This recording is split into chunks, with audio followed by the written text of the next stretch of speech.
And also big on the social agenda was the annual pantomime. In fact, this program reads like a roll of honour. Jim Dunny, Monsignor Miller,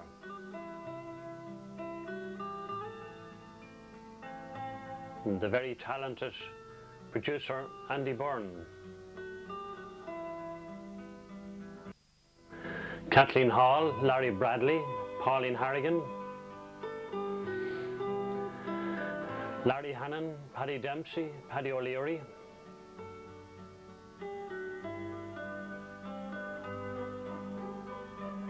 Kathleen Tracy, Alan Ray, Kathleen Garrity.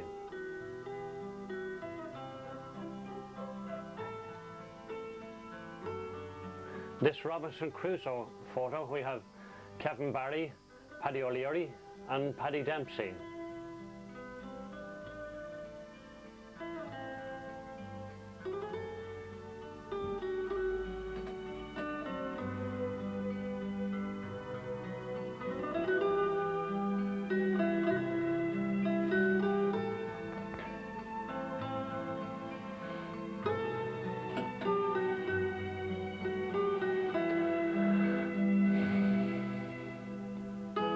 And here, Kevin Barry reminiscence on the great buzz of the pantomime times of the 60s. Seeing you there in the programme of the 60s panto there, Robinson Crusoe, nicely dolled up and newspapers and all that. And you also, of course, will soon be looking at the panto Red Riding Hood of 1964. You're involved in that too. It must be a great time for you being involved in these things. Yes, well, the pantomime, the local pantomime in Newbridge was a fantastic event. It started in 1939. My first pantomime was 1952. But it was a big local event. There was very little entertainment. There was no televisions or anything else at the time. And people used to fight to get into the pantomimes, as it were. In 1964, I was playing the part of the stupid son, which people thought was typecasting, and along with Con Cummins as my mother and so on. And it was a great time, a great excitement. I mean, the rehearsals and everything used to take about 3 months leading up to the pantomime, and people used to come from all over the county and further afield to see Newbridge pantomime. It had a very good reputation. Before my time in the pantomime, in fact, the pantomime used to go on tour down to Carlow and Mount Mellick and Portlaoise and places like that. But it was so popular in Newbridge that in about 1950, I think, Jim Dunny, the then director of the pantomime, he decided that we would just have the show for a week in Newbridge and let the people come to see the show in Newbridge rather than go on tour with it. And it was a marvellous time, as I say. Everyone that was in it, we all had good fun and enjoyed ourselves, and very innocent time too. But it was great to be in the pantomime, be associated with it. And when the pantomime was over every year, you had this sort of down. You had nothing to do, having been at rehearsals every week for 3 months. Suddenly, you had nothing to do, and it was a hell of a downer for a while.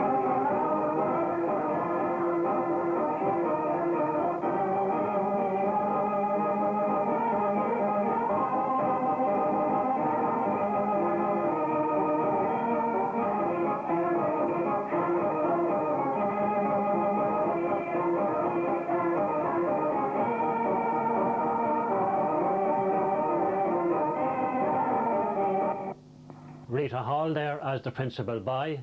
These were the days before you could do much about sound, but hopefully what bit of sound there is may bring back some atmosphere to you. Con Cummins there as the Dame Widow Twankey makes a dramatic arrival.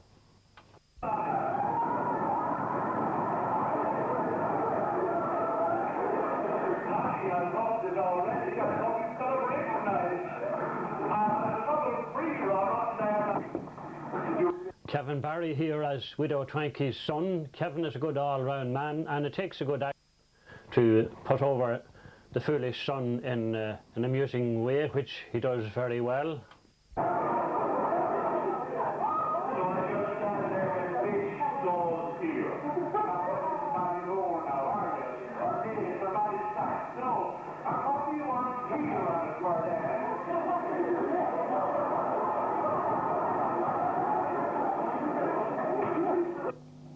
Con here at full gallop as he sings The Day We Went to Bangor.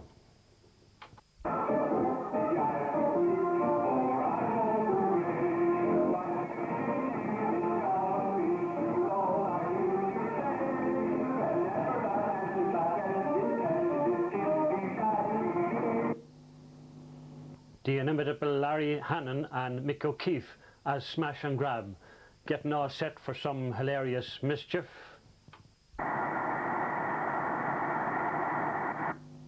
The village square here, and with Rita Hall there is Principal Girl Rosaline Murray, Paddy Dempsey as the Baron, and Red Riding Hood Mary Brady. And in the background some of the fantastic scenery which Andy O'Byrne was very good at doing.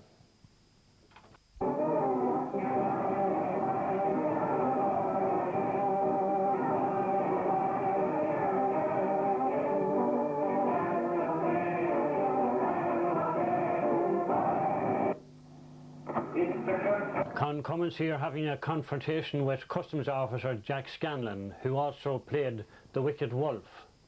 What do you think about the hair? This looks a bit like an airport baggage collection place gone wrong.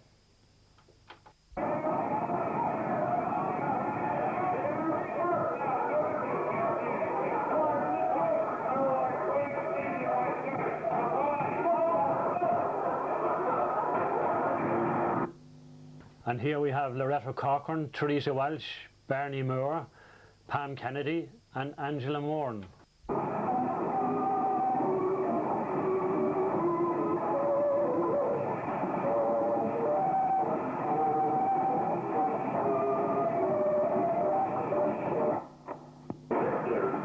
The widow Twankey here giving Red Riding Hood some advice about going into the woods.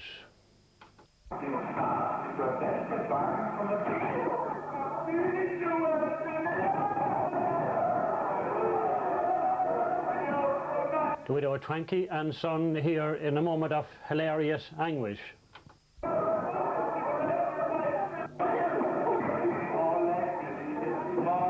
A hilarious scene here where they're baking a cake of bread.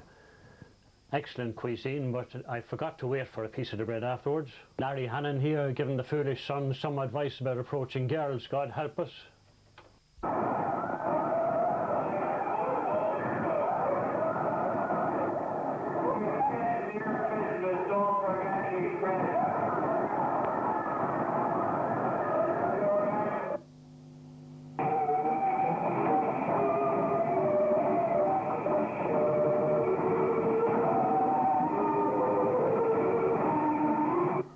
Good night, everybody.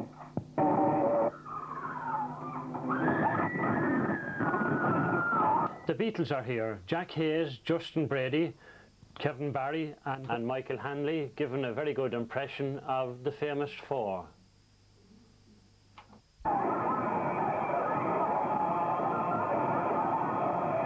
Director and top musician Jim Dunny there, and some attractive little dancers in the Fairy Glade.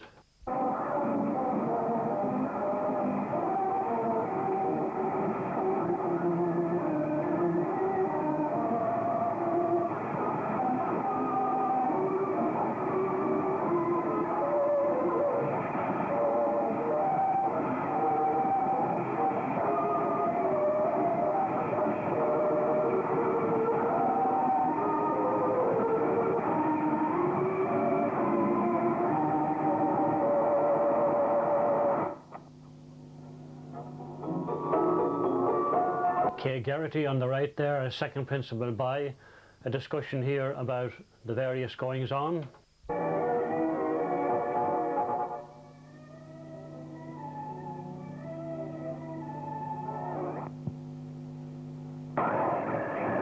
Smash and Grab and the Big Bad Wolf and the Baron here in a general schmozzle.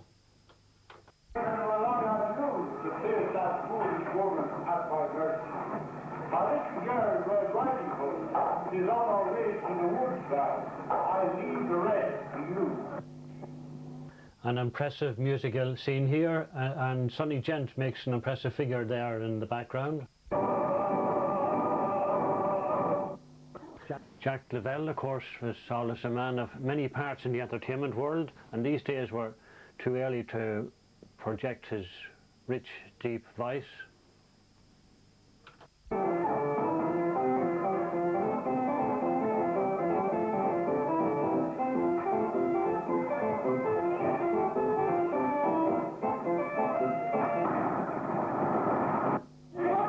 Mary Brady made a very suitable Red Riding Hood and gave a very good performance all round. What great big teeth you have, Grandma. But the wolf, alias Jack Scanlon, didn't eat her up after all.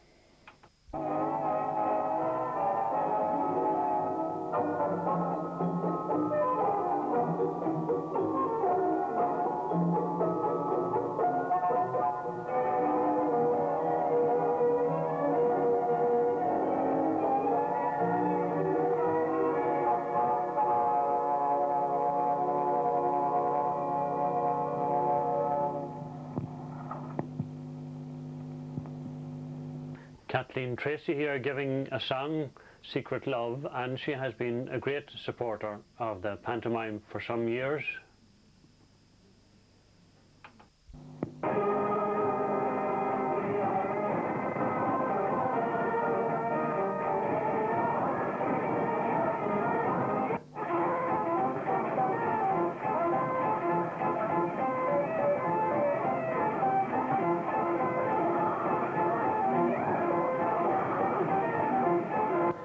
And as always, the finale is really grand.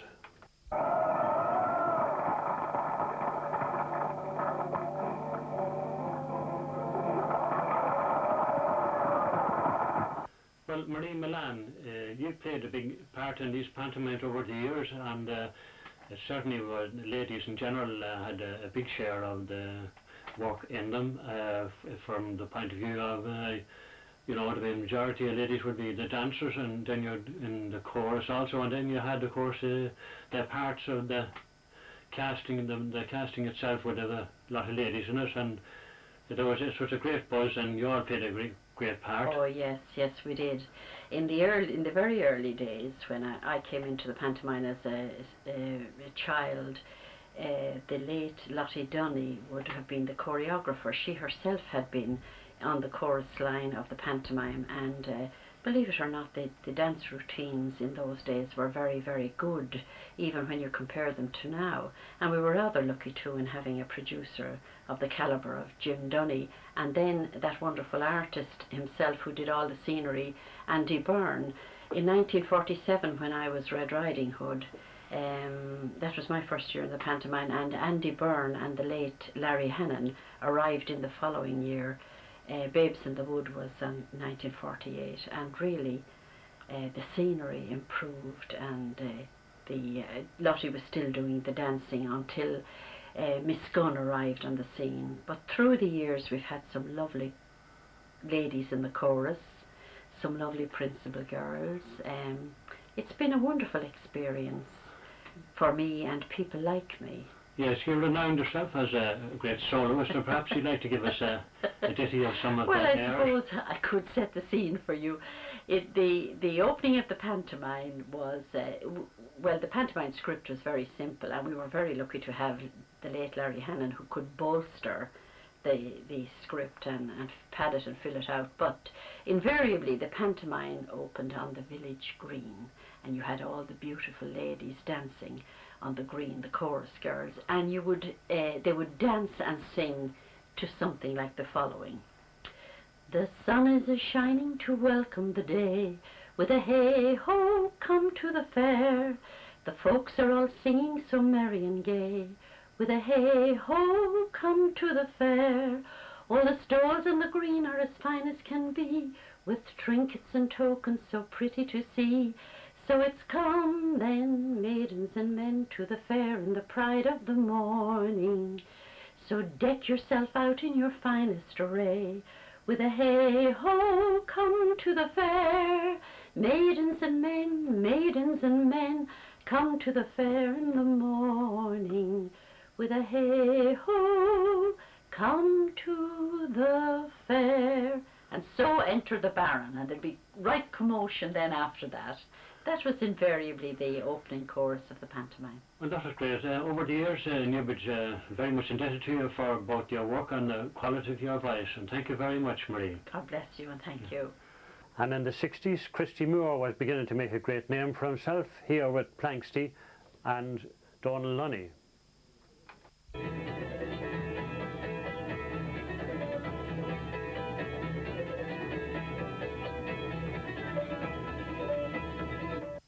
And in 1992, Christy is here with the President and with his family there, special guests, performing at Families Day in Aris Nuchtron.